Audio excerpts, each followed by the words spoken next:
Most weight loss plans are one size fits all, not taking into account each person's individual needs. Noom is here to change that. Noom Weight uses psychology. That's why they say losing weight starts with your brain. But it also takes into account your unique biological factors, which also affect weight loss success. The program helps you understand the science behind your eating choices and why you have cravings. Everyone's journey is different, so your daily lessons are personalized to you and your goals. One of the great things about Noom is that it's nourishing instead of restrictive. They focus on progress instead of perfection. You don't have to give up carbs, or anything for that matter. Have cravings? Food FOMO? Noom can help you lose weight while still enjoying your favorite foods. To date, Noom has helped more than 5.2 million people lose weight. Stay focused on what's important to you with Noom's psychology and biology-based approach. Sign up for your trial today at Noom.com. That's Noom.com. Hello, you're listening to Me and Paranormal You with your host, Ryan Singer. Because it's more fun to believe.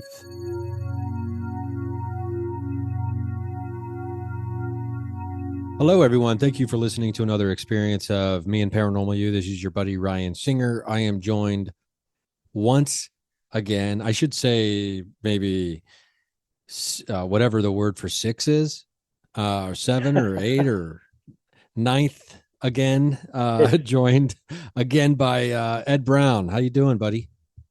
Hey, I'm doing good. In fact, I was telling you yesterday that so I'm driving a lot for work, and so I'm like, I'm going to listen to Ryan's show because I don't really listen to podcasts a whole lot. So I started binge listening, and I listened to a ton of episodes. And I heard my name so much that I was thinking, man, he's going to have to change the name of the show from Me and Paranormal You to Us and Paranormal You because it's just too much. Man, what's going on? We and Paranormal You with Ryan Singer and Ed Brown. That's right. We and you. That's right. Yeah. We and you. Well, it's for good reason. You hear your name a lot because we do a lot of paranormal stuff together. Sure.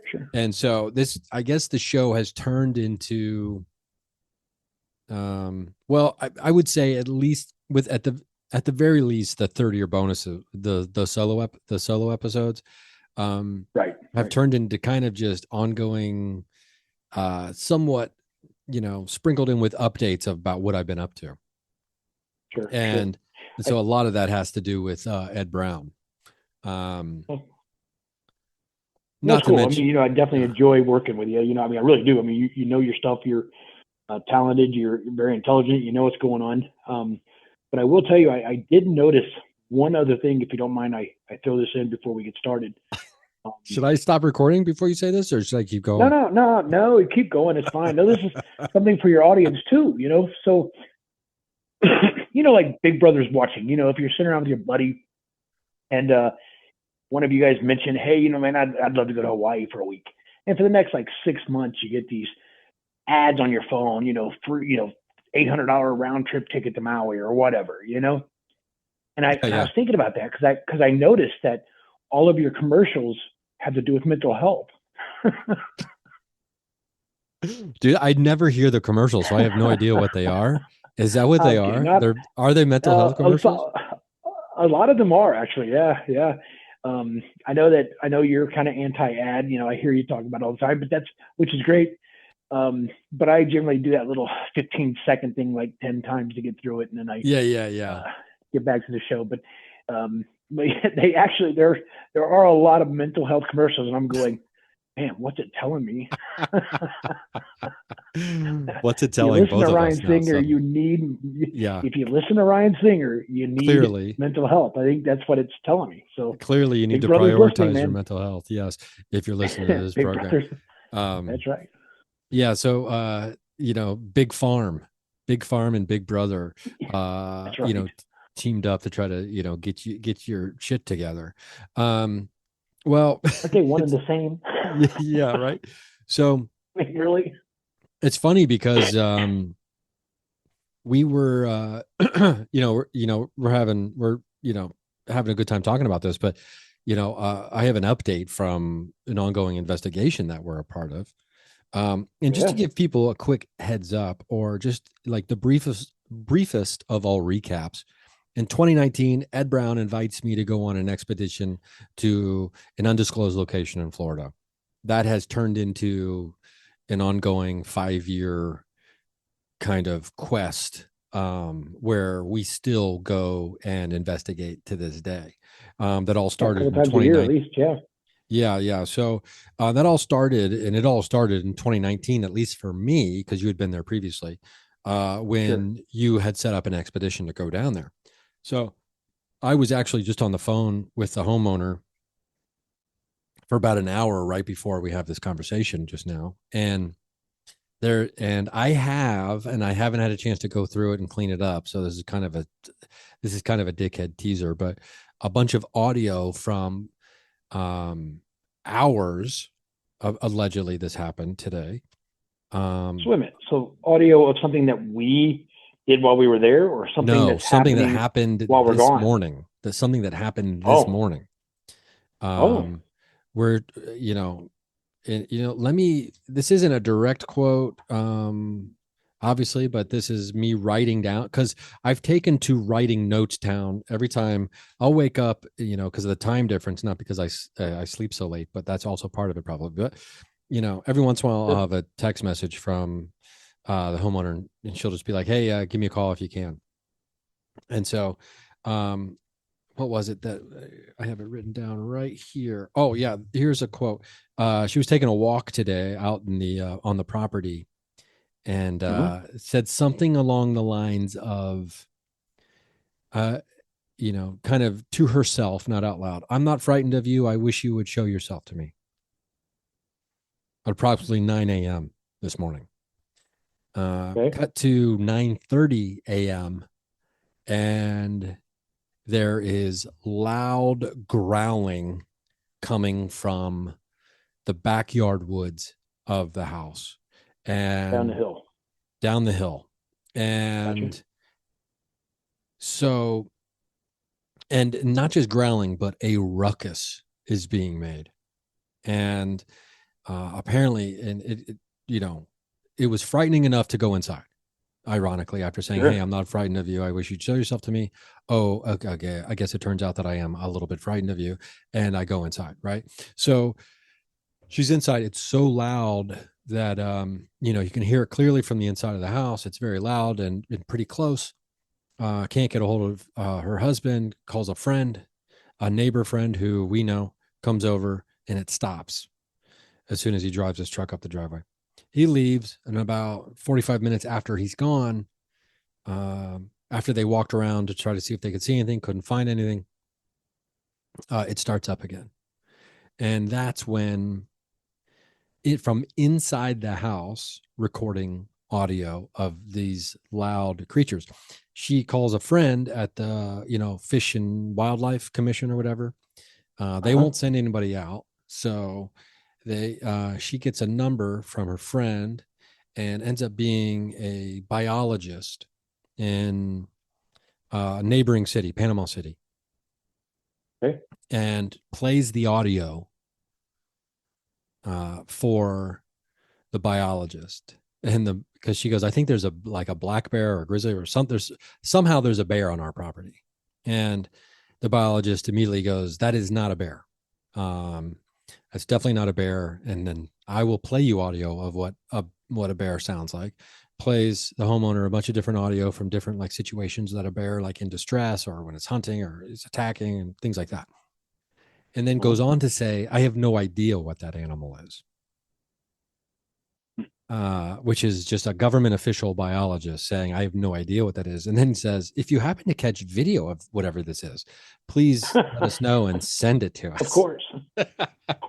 And she said, I'm not going out there. I'm not going out there to go get by myself to go get video. The cat wouldn't even, the cat was the indoor cat was frozen in fear, wouldn't move.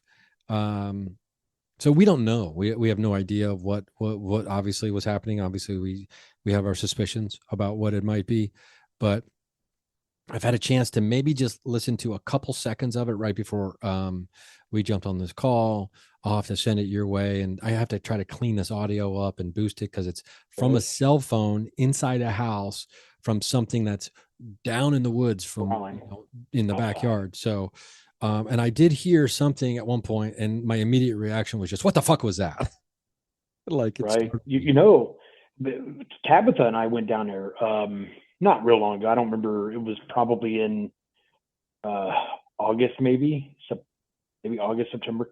We went down for a few days, and we were sitting on the patio talking to the couple, and Tabitha heard a howling from that same area, and it scared her.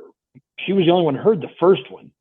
When she mentioned it, we all started listening, and then Bill and I heard it as well. Caroline, I don't think she ever heard it, or maybe Caroline and I heard it.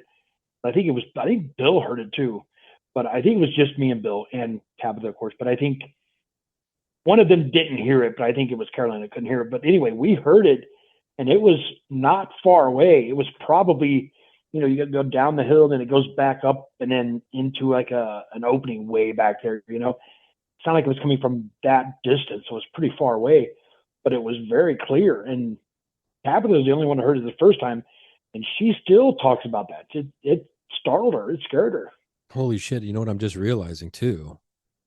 But Um, because I think it was it in that direction towards like the creek, towards away from the creek, like to the right, out toward where she has her meditation chair, and where it's uh-huh, thicker, like the woods are kind of thicker and things. Was it right, in that, yeah, like out from that it distance? yeah, it was probably just on the other side of that creek. As a matter of fact, it probably wasn't far from there, but it was definitely in that direction. Yes. Okay, that's interesting because I mean What, that's where we what, are, found a you, what bunch are you of picking up on? tracks. Well, we, we Oh we yeah. got a bunch of tracks, and we found what we think, and the tracks led to the creek from the house side, and then what we think we found was, oh, this is like, these are like steps down one side of the creek bed up to the other, right, across the Right. creek, and the footprints led directly there. There was and when we tried to backtrack the footprints from the direction from which they came, and there was a large long stick just broken off and buried into the ground, probably about Yep. three Stuck in. inches, right? Yep. And Yep. an See exact that in that property all the time. That's an ongoing thing from way back before you were ever there. Uh, Big sticks stuck in the ground, structures made with those sticks. Yeah, I guess I don't even know if we ever even talked about that, but that's funny you mention that because that's been an ongoing thing at that property for a very long time. Yeah, and it's indicative of squatchy behavior, right? Yeah, oh yeah, oh yeah. Yep. So I don't know. It's interesting, and potentially we believe that there's, I don't know, with Dr. Foster that was out there, and is this a portal area? Is this a some kind of situation where they're entering? Anyway, it's endlessly fascinating. This has been a very hyper paranormal day.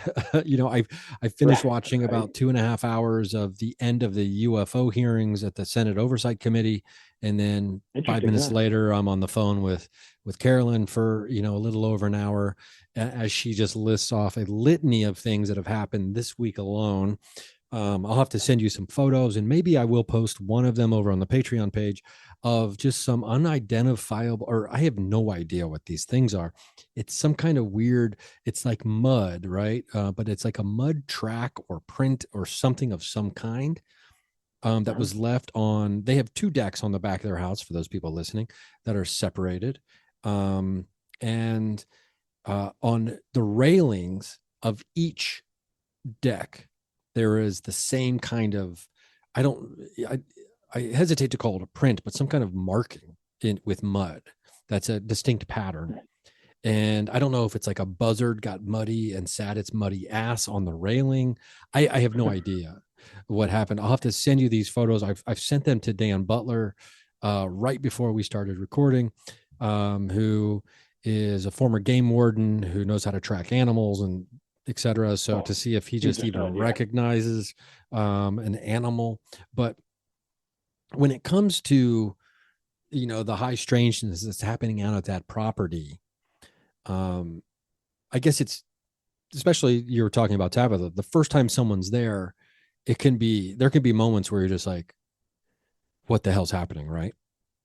Oh yeah, yeah, yeah, I, absolutely. I'm Yeah, curious, in regards to, oh, is that Toby? yeah, it's your Uh, nephew. my nephew, getting all riled up. Uh, Tell Toby I said hello, but, Toby, Uncle Ryan said hello. yeah, yeah. No, no, Oh, he don't get just said mad. hi. It's all right.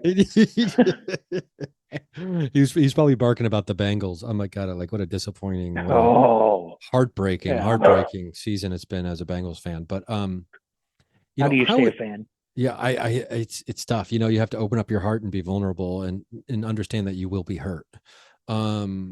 Which isn't easy to do. But, um, how would you characterize the location that we're talking about, from, when was the first time you were there? 2017? First time I was there was, I think, in 16. I think is when we did that. We filmed a movie, and it of course was never made, but we did film the movie. And then, based on the experiences of the family, that was the first time I had ever met them. And then I had gone down a couple times, before, the we called it, I'll just call it the fiasco that happened between all of that, with the movie and everything. And then I just stayed friends with them and wanted to go down and check out the property because I knew, from what my own experiences were there before you ever went, that, we had to do something. We got to get down there. So, they were kind enough to let us go, and I mean, just loved them to death. Yeah. And it's, there's really no way to really characterize, I guess, specifically the type of phenomena, because it seems to change each time you're down there. And which seems to be So true. a theory about, or not a theory, but it seems to be a recurring theme with just paranormal in general, or this, or cryptid research, right?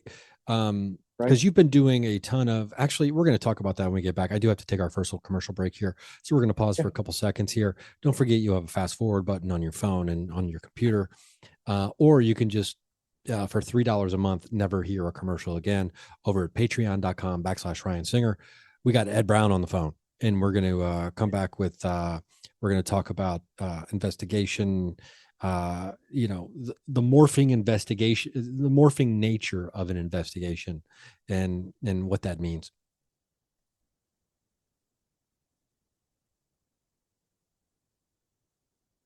Okay, we're back, and I got Ed Brown here on the show, and I want to ask you about, when it comes to like your expansion, because when we first met, I was mostly a paranormal guy.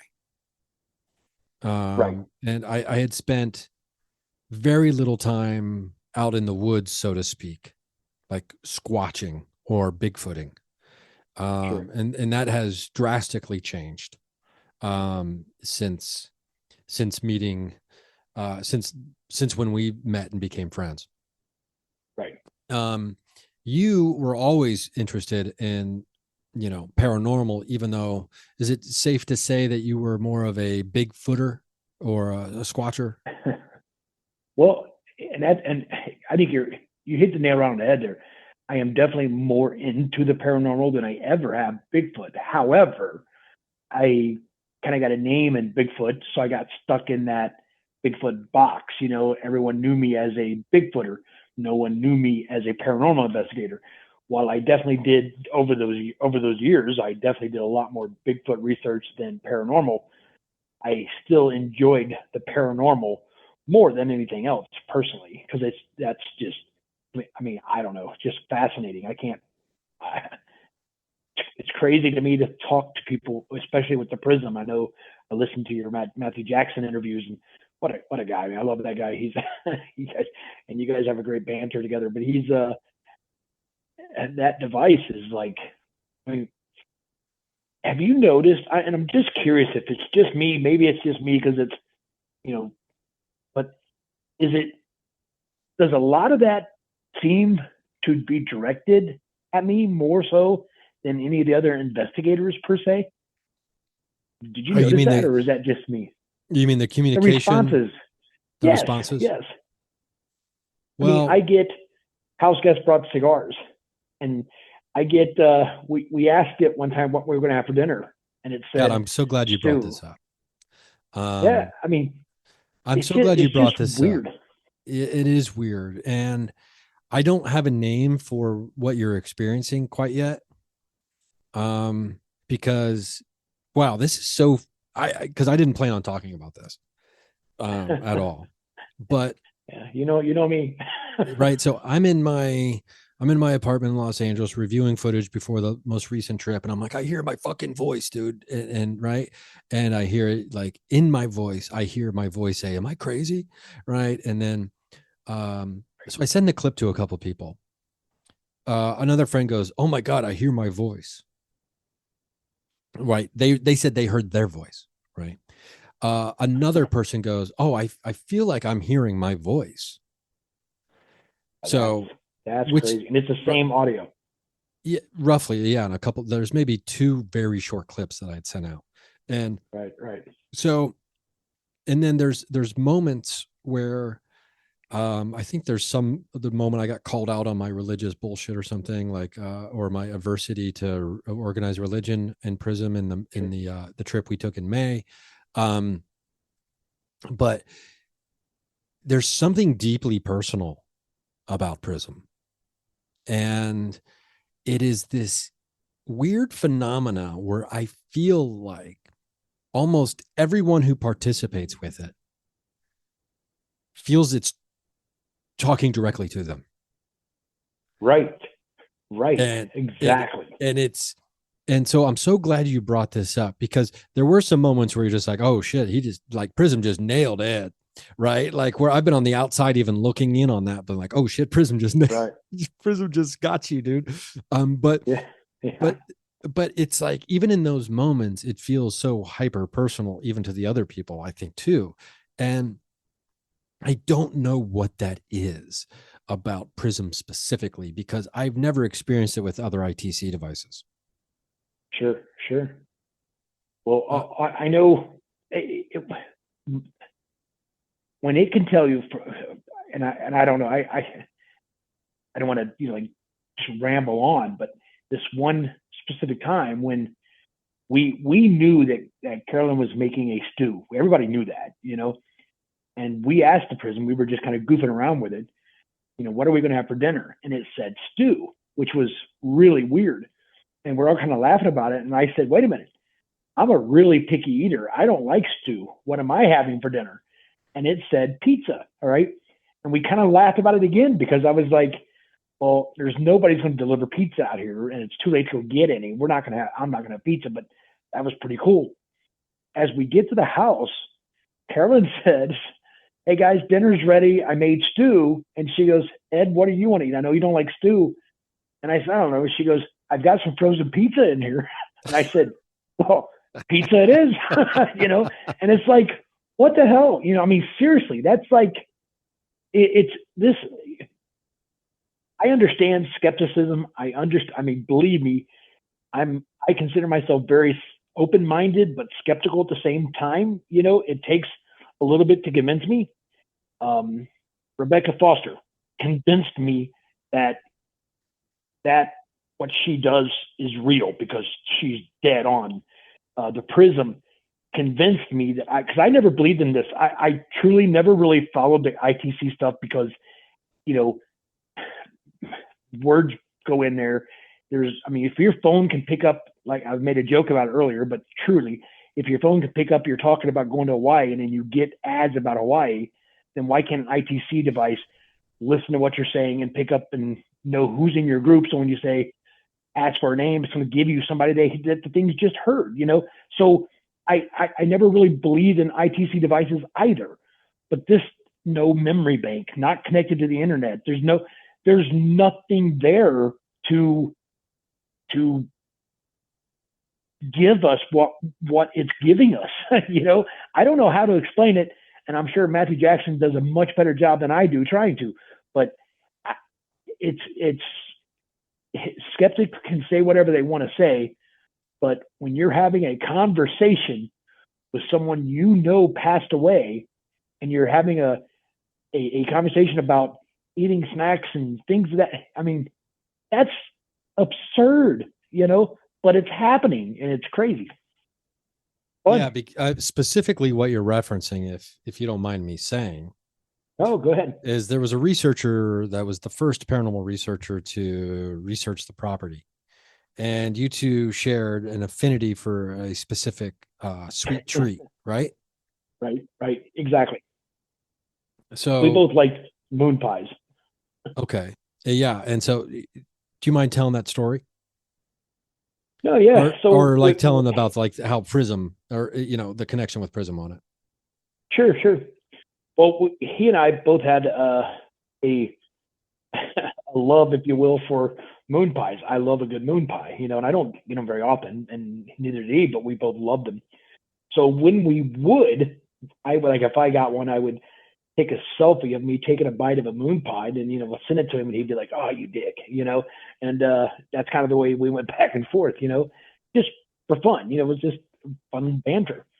And then he passed away, and then we believed we were talking to him. We believed it was him. At least I believed it was him. And I think all of us were 100% on board with thinking it was him. Sure.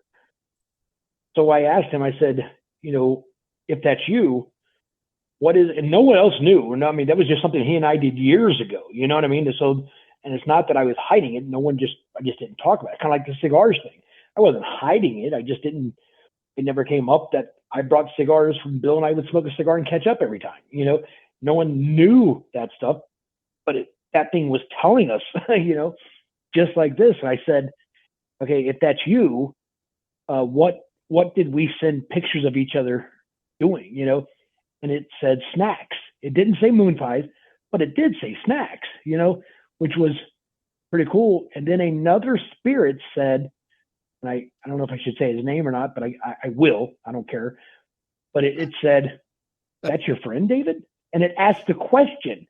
It was a question asking the one we were talking to, a different voice said, "That's your friend, David?" And that was like, okay, so he answered the question, said snacks, and then someone else said his name.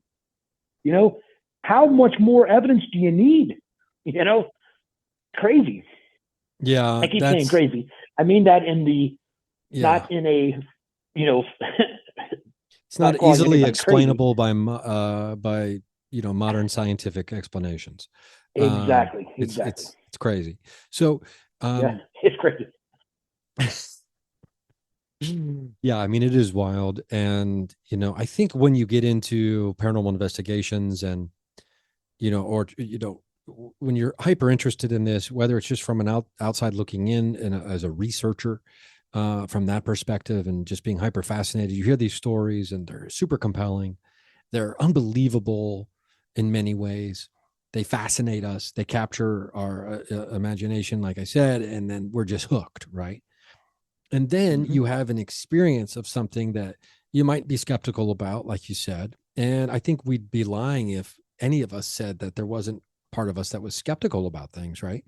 Because it's only within that sprinkle of skepticism that we have those moments of, oh my God, I can't believe this just happened. It's like, oh, why can't you believe it just happened? Oh, it's because you were a little bit skeptical, right? Right. And so it really just kind of blows your top off when that happens. Now how, I don't know, because I know that I know firsthand, obviously, some of the experiences you've had, but when we talk about getting convinced, right? You're talking about Rebecca Foster. We're talking about what you saw on the iPad from the security camera, the infrared camera. Lord. We're talking about the Prism device, mentioning the cigars.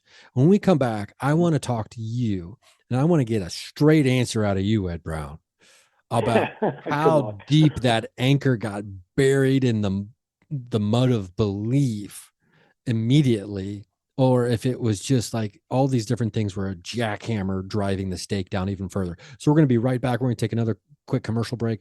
And don't forget, it's patreon.com/Ryan Singer. $3 a month. Also, you can be a free patron.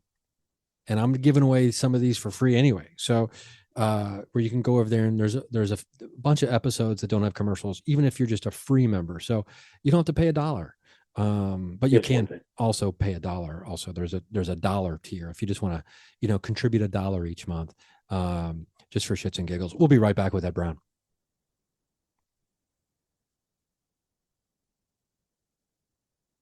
Okay, I've got Ed Brown on the line, and Ed is going to tell me just how deep the stake of belief was driven into the mud from the first paranormal experience, maybe in Florida. But I'm curious, was Florida the first place you had a deeply, paradigm shifting paranormal experience, or was it on some of your other paranormal investigations? No, I've actually there's a, I don't even know if I want to go back that far or not. So when I was very young, I had I believe anyway, and I still remember bits and pieces of it, and I was really young. But I believe I died. I believe I had an out of body experience, and I think that my fascination with the afterlife and everything stems from that, because that's, even though I very rarely talk about it, it's still something that I think about very, very often, and just, I was very young. I thought I was eating candy. Turns out I was eating medication that was left out in my reach. They had to come. They called an ambulance, and I remember. I don't remember floating to a spot or anything. I just remember being there, looking down, and I remember telling my mom later everything that they were doing. And there was something, I don't remember what it was now. I honestly don't recall.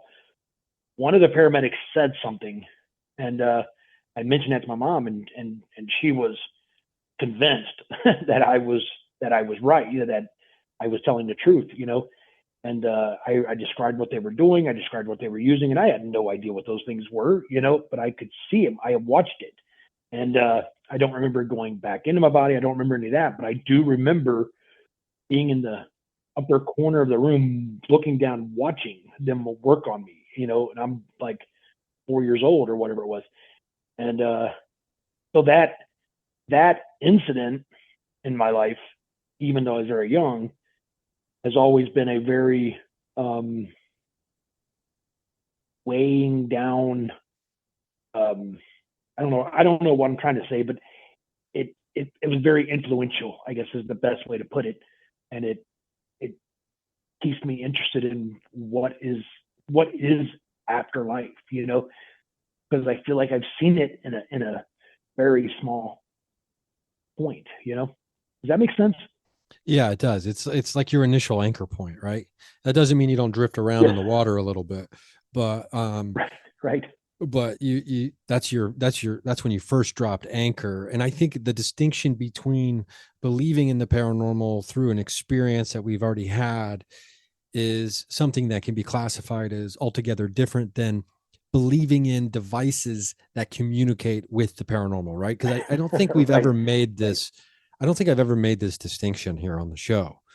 That there's a big difference between thinking that there are ghosts or spirits or energies or extraterrestrials or whatever that we can connect with or communicate with. And there's a big difference in believing that and also believing in a specific device that is being used to do so, right? Sure.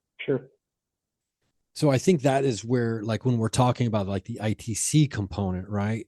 Or even a psychic or a medium, because, in this example, the psychic or the medium would be the device, the physical device that is creating the bridge or the contact, making the contact possible.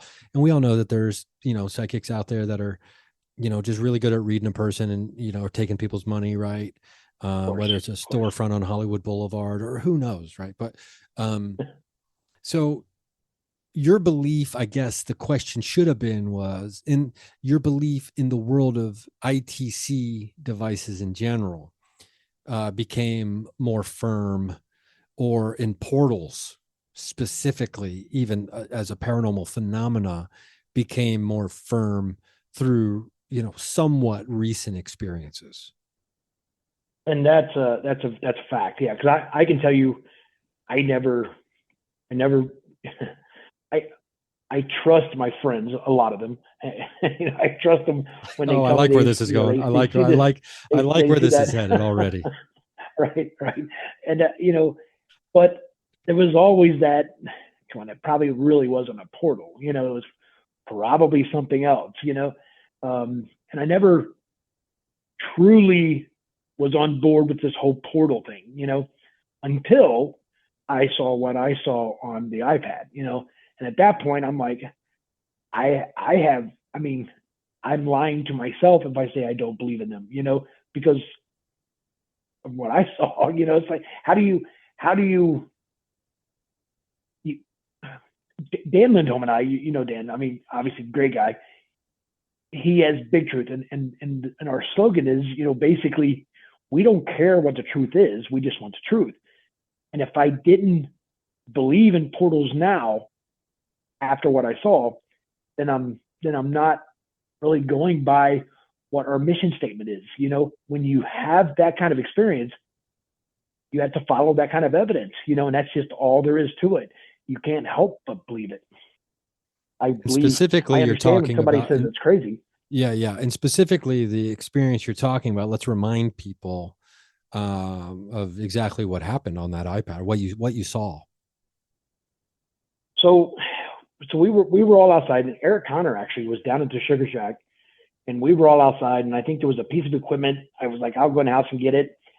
I go in the house. You guys, I think everybody was in the front yard. I'd gone in the house to get the piece of equipment, and as I'm walking back out, Carolyn said, "Ed, what is this?" And she hands me the iPad. And when she hands it to me, she's sitting down, and I'm standing up next to her, and I'm looking at the iPad, looking at the camera image, the images from the camera right outside the Sugar Shack on the other side of the gate. Okay. And at that point, there was just little floaties floating around, and in my head, I'm going, okay, it's just dust or insects, and how do I say that without sounding like I'm dismissing any of her beliefs? You know what I mean? And all of a sudden, on the iPad, this bright light just shows up about the size of I don't know, maybe a softball or maybe a bowling ball, a basketball, something like that. Just a light just shows up. And I'm looking at it, and then it expands and it grows into this huge, like 6-foot diameter light. And then I saw a figure. Now, I don't know if it was coming in or going out. I couldn't see if I was looking at the front of it or the back of it. All I saw was a silhouette, but it was a figure, like a man. It looked like a person. And I don't know any other way to describe it, but it was just light. There was different, it's hard to explain. There were like different brightnesses of the light, so you could see lines. I could see the person, and then it just, once the person, you see the person, then they're gone, and then the whole ball of light shrunk back down to the same size as it began with, and then it just snapped and was gone. And now I said, I tried real hard not to curse, with around Carolyn, just out of respect, because she's such a great person. My very first comment was, "The fuck did I just see?" Like, what? I asked her. I said, "How do you rewind? Can you rewind this? Rewind. I gotta see this again. Rewind this." And she said, "We're not recording." And I go, "Oh man." So I grabbed the walkie-talkie, and I'm like, Eric, you're not sure? Dude, get outside. There's a and I didn't know how to describe what I just saw, because I couldn't comprehend it yet. It took me a while to really, even in my own mind, understand what it was. And I said, there's a ghost outside, and I go outside, you guys are already heading down there. And then that's the story. But yeah, so at that point, I guess not at that point, but later on, as I as I went through the options in my head of what I saw, that's what um, I had to conclude that what I witnessed was something either coming in or going out of the portal. And I don't know which way it was going. I have no idea, but there was 100% sure a human form in that light, you know, and it was, so yeah, I had no reason to believe, I have no reason but to believe that portals are real now. Yes.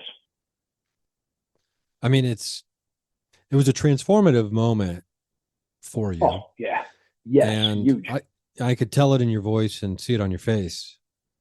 And it just kind of makes me laugh too, because I'm thinking about Eric being down at the Sugar Shack by himself doing his like TikTok thing. And you know, you do that to him. I think it was the same night. I think the it ended up being what we believe was a military drone flew over us. And I thought it was an orb coming out through the trees. And I'm on the walkie-talkie. Eric, you need to get up here right fucking now. There's an orb coming. You know, so Right. it's got like multiple like walkie-talkie like commands. Get outside right now, Eric. And then I'm like, get up here right now, Eric. But the It was crazy. I mean, there was a yeah. lot going on that night. Yeah. Yeah, and it's one of those things too where sometimes you don't realize how much has gone on until later you're thinking about it. But Yeah. now when it comes I could to be mistaken. or what's that? I could be mistaken, but I believe that was also his most active investigation because that was the same night. In fact, I can't remember if it was just before or just after that that a giant bird thing came at him. Yeah. Remember that? Yes. That was the same night. 100% So was the same night. And yeah, so I think it was before, but I can't. I'm not positive, but I believe it was that happened before, but I can't remember. yeah, that is Could have been weird because I think there's been another sighting of that of a large strange bird out there as well, that we were discussing not too long ago. It's it's really fascinating to me to think about, you know, all these experiences that a person can have. And then Oh, how do you categorize them? How do you integrate them into your, you know, your memory bank in a linear way or a normal way, and just go on about having normal conversations with people all the time? I mean, like watching the UFO hearing today, I just wanted to like, you know, scream to anyone who would listen, like, how are you not paying attention to this? How are you, right. how do you still Yeah. wonder if aliens are real? I mean, they're admitting it on fucking network television live, In front of Congress. Yeah. in Yeah. front of Congress. Like, how is there any doubt? You know, but then I remember not everybody's, you know, so engulfed in it or has read the books or blah, blah, blah, blah, blah, because they're doing other things Right. that they're interested in. But so how do you, you know, so let's just go back to 2016 roughly, with the first time Mhm. you go to Florida. Yeah. Describe Ed Brown now in comparison to Ed Brown then. Um, I guess I would be definitely a lot more open-minded than I was before. I tend to, um, I still feel like I have to experience something to truly believe it, but I still think I'm much more open to other people's experiences because it's, it would be a little, I don't know, arrogant of me, I think, to say, well, what I saw happened, 100% happened, but I don't believe you. You know what I mean? Yeah. So you know, you have to be. It does change your intake level, if you will. You know, what level of oddity are you willing to accept? You know, now, I, and that level has definitely gone up. So I guess that would be the largest difference between that Ed Brown and this Ed Brown. Yeah. Yeah. I call it unbelievable eyes. And that is the look on someone's face when you're telling them a story and you know that they don't believe a fucking word you're saying. You know what I Right. mean? But they are 100%. politely listening till you are finished speaking, but they've got the unbelievable eyes. You know, meaning like then what you're telling me is unbelievable and it's showing on my face. Right. Okay, we're going to take another quick break. and we're gonna get further down the path of the strange and the unknown with my buddy Ed Brown. We'll be right back after this quick break.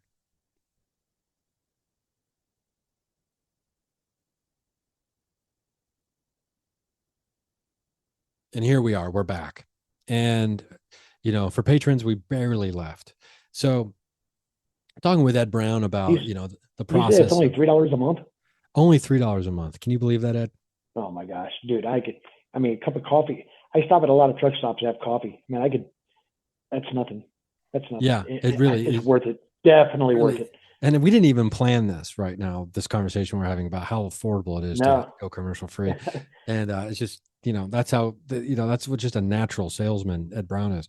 Well, unless you feel like you need mental health care, then you want to listen to those ads, Then so you could get some good it's information. It's up to you. Yeah, it's up to you. I would be interested to know what commercials other people might be getting, or if it is a specific to you targeting. Okay, so you've been bouncing around to a bunch of places, a bunch of paranormal locations and hot spots over the last few years. So you're always traveling, you're always on the road, and you're always like, I'll talk to you, you're like, oh, I'm at the I'm at the boat murder dock, and I'm like, what are you talking about? You're where? Oh, the famous boat murder dock, and I'm like, where the fuck is the boat murder dock? I have no idea what you're talking about. Yeah, well, but I mean, you're what making I mean. that up, aren't you? Yeah, I'm making that I get one it. up, but I understand. I So get the gist. Yes. Tell me about one of the your most favorite spots that you've hit recently on your travels. Sure. There's a place in, let me get this right, Red Boiling Springs, Tennessee. It's called the Thomas House. It's actually a hotel. It's very old. It's the decor in there is phenomenal. It's a really great place, but it's also extremely active. And in fact, one night, we were there. There was 4 of us there, and we were sitting downstairs. They have this huge dining room area, which probably fits. You could probably seat 150 people in there fairly easily, And we were sitting in there, and there was 4 of us sitting there, and I was kind of turned in my chair, kind of sideways, and Vicki Norris, who's a dear friend of mine, was sitting right across the table from me, and she was she was looking to my left, the way I'm sitting, okay, and out of the corner of my eye on my left side, I saw something moving, and I looked over, and a gray shadow shot behind this table that was there, and right into a glass like China Hutch type thing, and just disappeared. And she and I at the exact same time said, "Did you see that? What the hell was that?" We both saw it at the exact same time. And that was, you always hate to be that person to say, "Did you see that?" Because you're the only one saying it. And that everybody's thinking, "Oh, here we go again. Ed saw something," but when someone else and you both see it at the exact same time, that's pretty cool. So the Thomas House has this long history of paranormal, and there have been people who have witnessed a horse on the upstairs, and then go to find out that one of the owners of the Thomas House, like 100 years ago, whatever, actually did take his horse in the house. So, which is really weird, but he did. He rode his horse in the hotel, in the house. So that's pretty cool. So it's a really cool place, a lot of fun. I'm actually going back there in January 20th. I think there's like a huge group of people going, and we're going just for more fun than actual paranormal investigation, but it's going to be a nice time to meet people and say hi and that kind of stuff. So it's a lot of fun. Excellent. But yeah, Thomas House would be a great place. Yeah, I mean, Octagon Hall is another great place. Octagon Hall, where is that? Witch Cave. Octagon Hall is in Franklin, Kentucky. It is actually an octagon-shaped building. The curators there, curators? How do you say curator? The people who run it. What wonderful people! Bear and Mama Bear and Beth, Bear's daughter, I think. They're just wonderful people. got it. Check out Octagon Hall to get a chance to go there. Look them up, go down there so you can spend the night. It's I have not been over there overnighter yet. I've been there during the day for a couple hours and it was a lot of fun, but it is definitely an active place. Absolutely active. Now, what are you, when you go on a paranormal investigation to a location, like whether it's like the Whaley House or Octagon Hall or something like that, what are you hoping to get? Anything, I expect nothing and hope for everything, I guess is the best way to put that. Um, I'm all I want is confirmation. You know what I mean? And if I can, if nothing happens, it doesn't mean it's not there. It just means that, it was just a fun night. I think, and I think that's something that most people should probably do more is when you go on a Bigfoot adventure or you hunting ghost or whatever you're doing, have fun with the people you're with to enjoy it. And whether something happens or not, you've had a great time. If something happens, you've had an even better time. But just enjoy the company, enjoy the camaraderie and the fun. For sure. And I think there are definitely times to get serious about it if we want to use Of that course. phrase. But yeah, I think that's a great point. And I think in general, a lot of the people that, already find themselves, as part of local paranormal groups or, go on paranormal expeditions or investigations somewhat regular, maybe a few times a year. I guess that, I don't know if we would consider that regularly. I think we probably would. Yeah. I think, I think they have that in mind. Now, having said that, what would it take for you to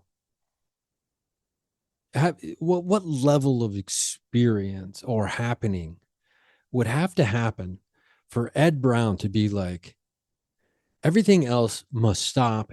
The world needs to hear what just happened. Everything else be damned. This must be said.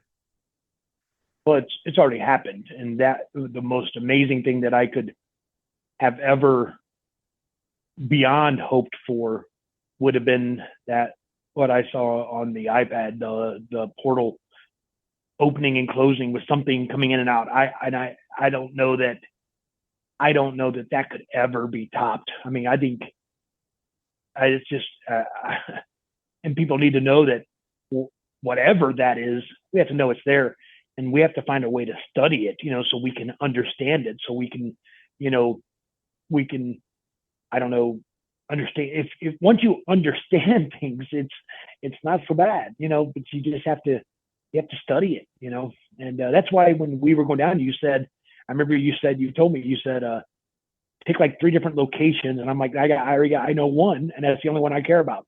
That spot. Yeah. And that's why we did all those.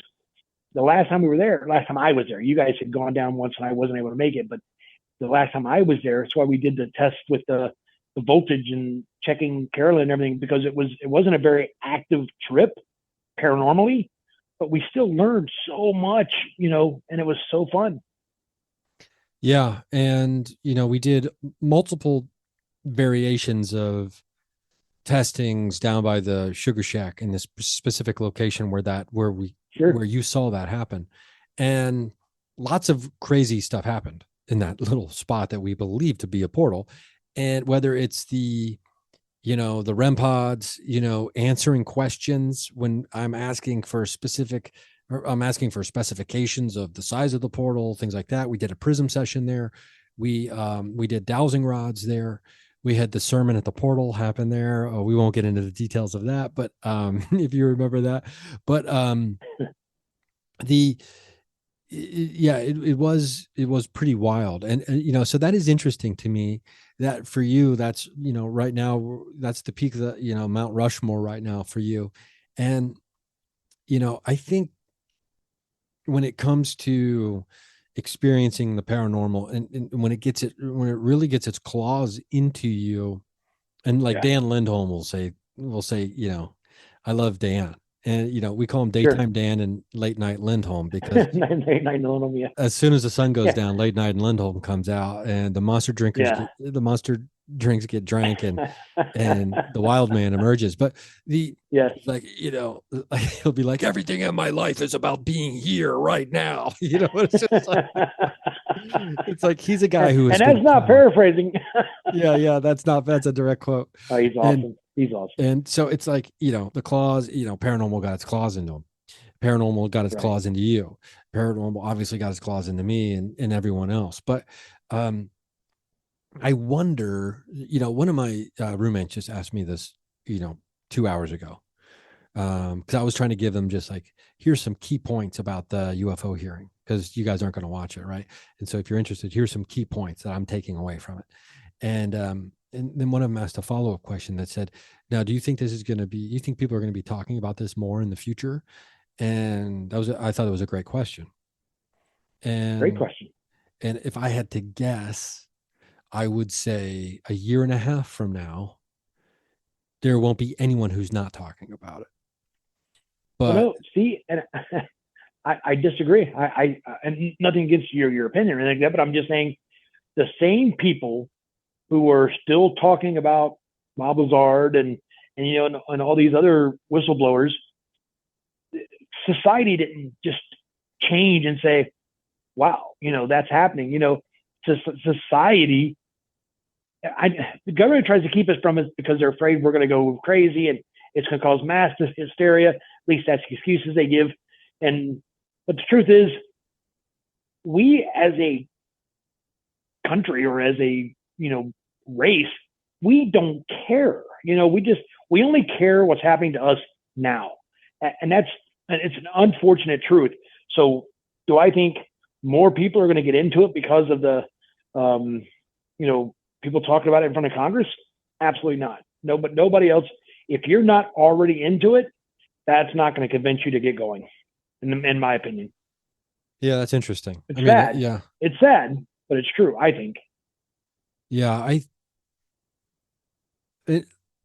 The reason I think a year and a half, and now is a rough timeline here for me, right?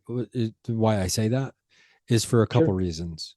And one of the reasons is there's something there was a recurring theme in the hearing that to me was very prevalent. And it was Okay. members of the government, the Senate or the Congressional Oversight Committee. Committee that was conducting the hearing.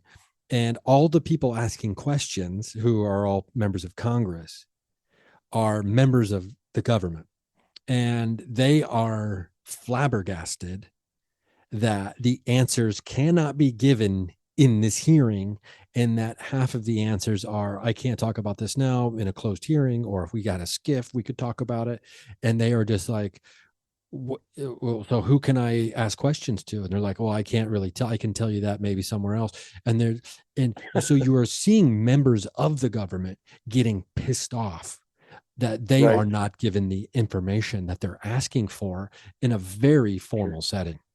And Right. that is something that we have not seen on a public scale, in a televised scale at all regarding this until the UFO hearings started. Now, I think the wheels of disclosure are churning painfully slow, but Right. they are still churning forward. They haven't, even though Mike Turner, representative in Dayton, Ohio, is trying to shut it all down, and it pisses me off because he's obviously, elected and gets money from all the big contractors who are doing all this secret Sure. shit, right?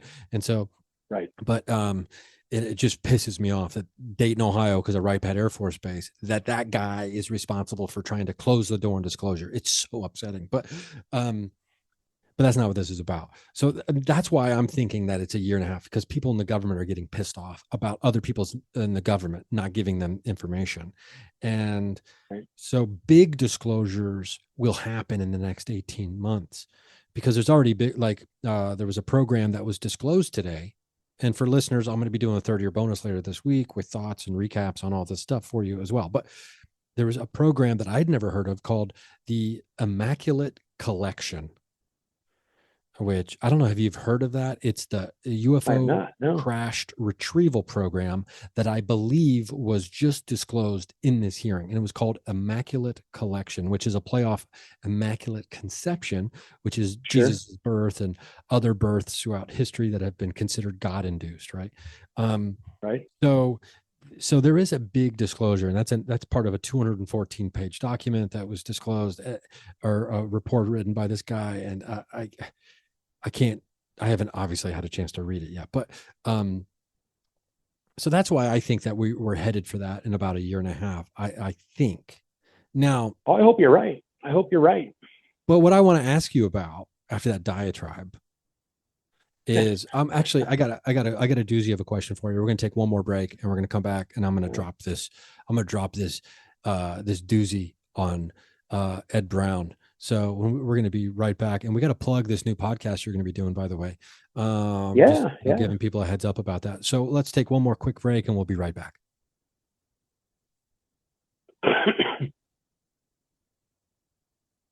Okay, we are back. And okay, so I'm gonna drop a doozy of a question on you. So we keep, I mean me, screaming into the abyss about disclosure and this bullshit shield of matter of national security. We can't give you this information. It's just a way to gatekeep the information and keep it from us. I'm tired of it, right? Blah, blah, blah, blah, blah. But here's my question. That's all fine and dandy. But what about disclosure when it comes to the non-UFO ET stuff? What are your thoughts on that? Because I think that is just as important when it comes to the future of humanity and existence, is the disclosure about life after death, soul, consciousness, ghosts, interdimensional entities that aren't necessarily considered ETs. Where do you think we stand with that? And do you think that doesn't get any attention for a reason, or just because we're so hyper obsessed with the UFO stuff? Oh, that's a great question. So if I understand you correctly, you're referring to why aren't we disclosing like the studies of, I don't know, for an example, the remote viewing or things of that nature. Is that what you're referring to? Yeah. Why is there not more demand for that? Or you don't hear about it as much? Like, you could throw Bigfoot, remote viewing, and ghosts all into this. Sure. And I think that it's still more taboo since the release of the gimbal footage and the Tic Tac, those videos. It's like, and this is what I mean by people don't care. It's like this stuff comes out, everybody sees it, and everybody's like, "Oh, they are real." Okay, well, I gotta go to work tomorrow. I gotta get to bed. It's. But with the other stuff, there's still that taboo issue to it. And I think until something like Prism comes out, and it's because for the life of me, I cannot figure one way to discount the way Prism works. I can't find any way to say that's not real. That's taking a voice of whatever. I can't come up with any logical explanation why that's not real. And I think that when skeptics start seeing Prism and they start making things up, and I'll give you a perfect example if you want to hear it, but my brother Bill, I was talking about Prism to him, and he's very skeptical. All right.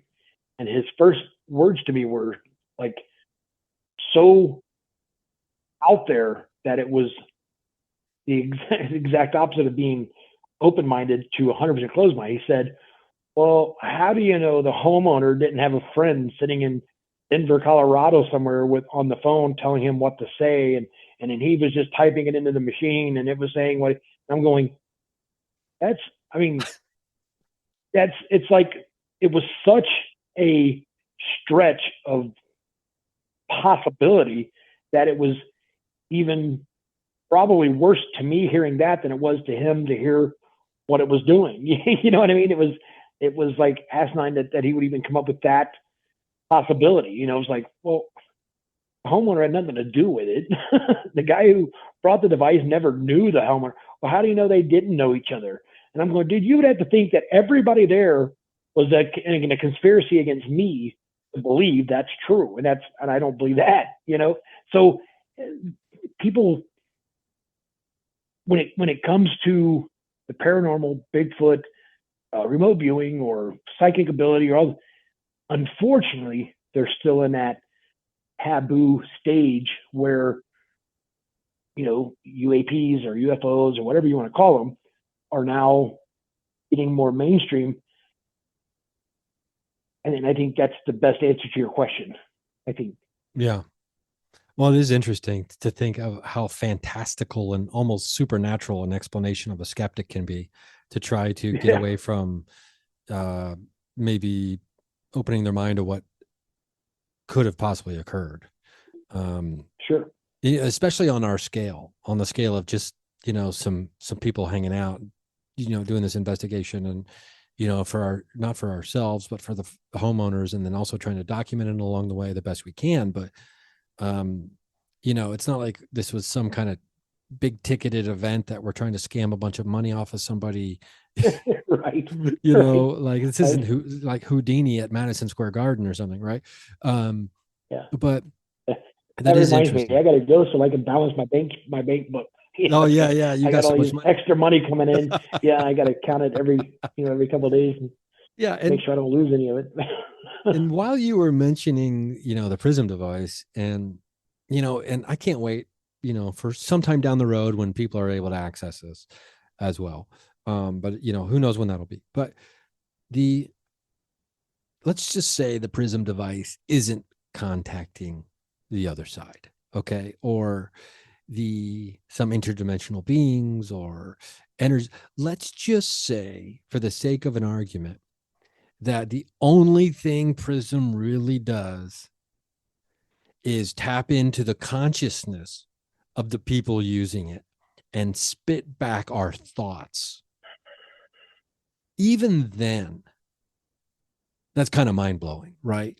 Even if that was the only reason it was working, that it was just spitting back to us our own psychic thoughts. I find it interesting that you would pick something so unique and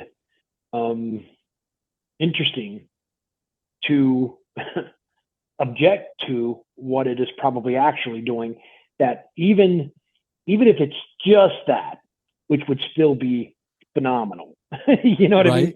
So yeah, so that's that's because as a user, and God, how fortunate are we to have gotten the opportunity to even be a part of that? You know, I thank God every day for that. It's just like amazing that I just can't wrap my head around being a pioneer with this new equipment. You know, that's just crazy. But it's like, as a user, you're so convinced that it does work, and I believe it does, that even on the downside, even if it's not what we think, it's still phenomenal.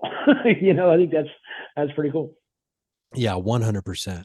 And I have chatted with Joshua, and I'm hoping to get him back on the show and actually get over to his place now that I'm back on the West Coast, and try to make that happen. So, because we got some ideas cooking up as well that I'll have to talk to you about later. But okay, let's wrap this up by some final thoughts, and then also teasing the podcast. Oh yeah, yeah. So, where do you think if you had to guess, in 5 years from now, considering where you were 5 years ago, mm-hmm. do you have any idea, or do you have any hope to where you might be with all this stuff 5 years from now? Wow, that's a great question.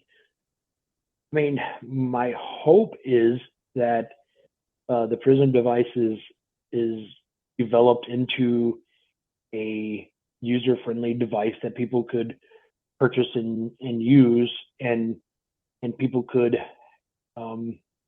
what I truly believe this thing is leading to is you could theoretically have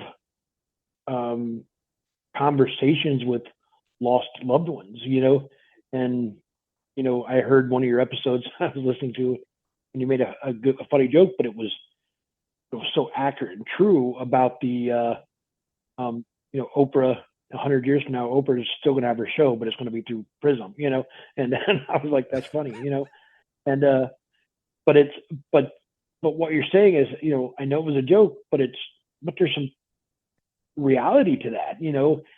Sounds absurd, sounds hard to believe, and I don't blame people for questioning it. But when you see this device in action, and I don't know how you can deny it. So I'm hoping that the device is in a user friendly stage where it's much smaller, more compact, and easier to handle, and that device can be helping people with the loss of their loved ones, knowing that they're okay. We don't know where they are, and these are questions we probably should have been asking. Maybe people have. I don't know. I didn't hear those answers, but they're okay. We're having conversations with them. They don't sound like they're in distress. They don't sound like they're, in pain or agony or anything else. And they sound, let's be honest, those voices, don't they sound happy? Don't they sound friendly? And you know what I mean?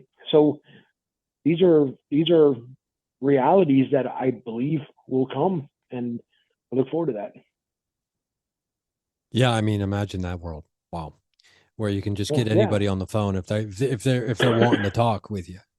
That's sure. It's a pretty fascinating idea, and make no mistake about it, for people who are wondering and have heard us talking about Prism over and over again on this program, on the show, it's by no means a small operation currently. It is a right.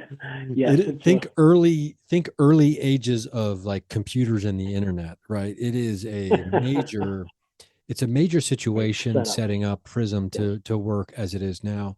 But with the way technology moves and the way things happen, and Matthew Jackson has alluded to the fact that before the end of the year, if a couple things fall the right way, Prism could get a major jump forward in the way it works.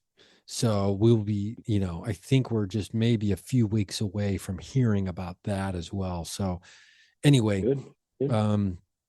Let's talk about this new idea that you got cooking. Yeah, it's actually Tabitha and I are going to have a podcast. It's going to be called Realm of Reality with Ed Brown and Tabitha Moore.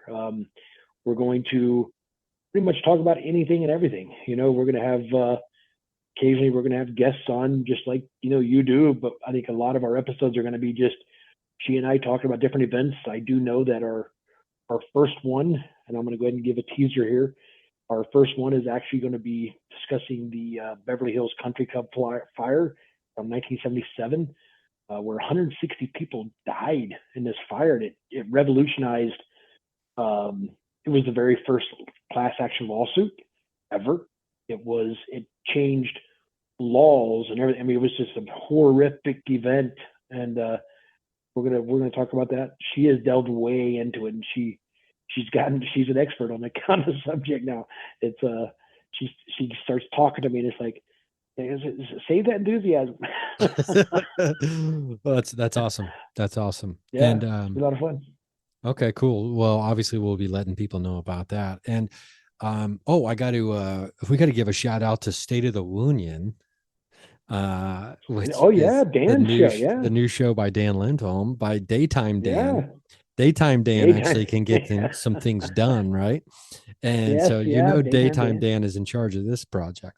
State of the Union, available on YouTube under the Big Truth channel, is Dan Lindholm's new project. which you can imagine is about everything that its name implies. What is the state of the Woonion? I love that name. Yeah. Hey, oh, it's a great name. Yeah. I know he released one episode. I haven't seen a second one yet, but he may have released a second one. I don't know. I don't think The the first second one was one's really come good, out yet. and it was Yeah. So, it was a good setup for what he's going to do and talk about what he's doing. And he's it's good. It's good. Yeah, I'm looking forward to seeing more of it. and also let's let people know if they got a little furry friend that they need moved.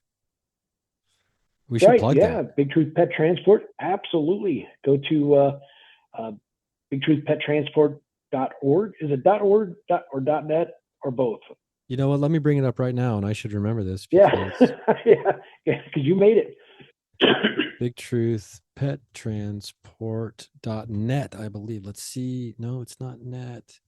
There's a .net and a dot. Let's see if it's just .com. I don't think it was .com. Yeah, because the .net didn't. What's going on here? Big Truth. Well, I guess I can edit this out, but Big Truth. You can also go to our Facebook page, Big Truth Pet Transport. On our Facebook page, you can send me a message. I'll get it myself personally, and we'll be happy to help with your pet's travel needs. Yeah, we'll take your pet anywhere in the country, and we are affordable and experienced, and I think we're I truly think we're the best at what we do. Yeah, let me look at this here. I'm getting a privacy error when I try to bring it up. Maybe it's because of the browser I'm on. But I believe it is bigtruthpettransport.net will be the website. Let me bring it up on one more browser here and give it a try. Sure. Because if not, we're going to have to get in on the back end of this thing and see what's what. This connection is not private. These bastards. So yeah, go to the Facebook page. And then there should be links from there. And yeah, because there's two different domains that we got. We got .net and I don't think we didn't do .org. Because well, that is actually also on the Facebook page. I'll go to the Facebook page. While you're doing that, I'll go to the Facebook page. We'll see what we got. Yeah, this is bothering me right now. I'm gonna go to Google instead and see what happens if I bring it up through the Google search engine. There's the Facebook page. Yes, it is. BigTruthPetTransport.net or BigTruthPetTransport.us. Oh, okay. Let's see if that one hopefully shows up, or if it lets me get in there. But definitely, you can go to the Facebook page. Make sure you like that page and leave me a message. And you don't have to spend $3 a month. And you do not. Connection is not private. This is pissing me off here. Sorry to use such language. We got to get into the back end and we'll check this out.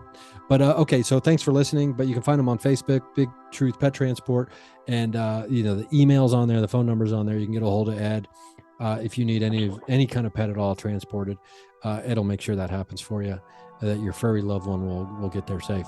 But cool, buddy. Well, good talking to you, and we got to talk after this. So don't go away as soon as I hit stop and record here. Got it. Yeah, I want to hear some of these audio. You got to send me some of that. Yeah, I thought we were going to play one.